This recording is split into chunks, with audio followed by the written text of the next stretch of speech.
For the last 10 years, the sharpest minds in Silicon Valley have been obsessed with solving a single problem, finding out exactly how much human data they could legally extract without triggering a lawsuit. Framing the internet as an exercise in legal compliance birthed the modern surveillance economy. It operates on a specific design principle. People are viewed as passive digital crops. Every click, location pin, and search query is harvested, stitched together into a profile, and sold to the highest bidder. The architecture of the early web was deliberately built to run on the exploitation of our personal lives as its primary fuel.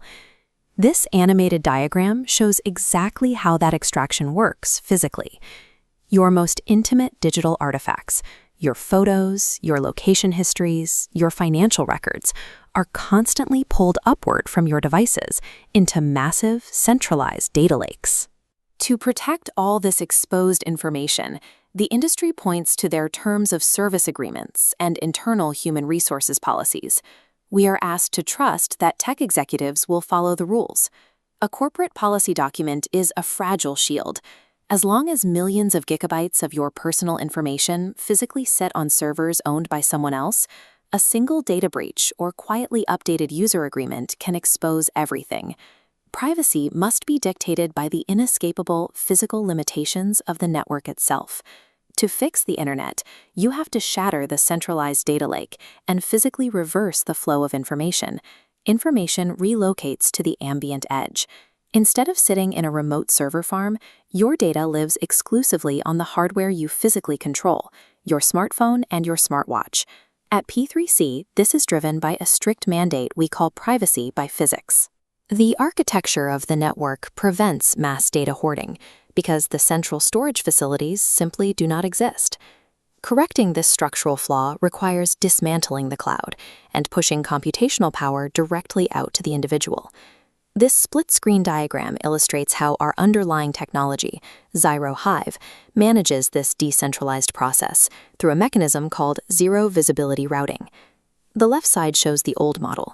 Your private data is extracted and pushed up to the cloud, where an external algorithm unpacks and analyzes it to figure out what you need. The right side shows the inverse approach. Your data stays put. The network sends the algorithmic query down to your device. Your smartphone operates as the sovereign point of origin. It is the only place in the system where your raw data physically exists. When a query arrives, your device's local hardware processes the request internally. It measures the physical, biological, and thermodynamic truth of your immediate environment against the algorithm's question. The device calculates a binary mathematical answer, a simple yes or no, and sends only that isolated decision back to the wider network.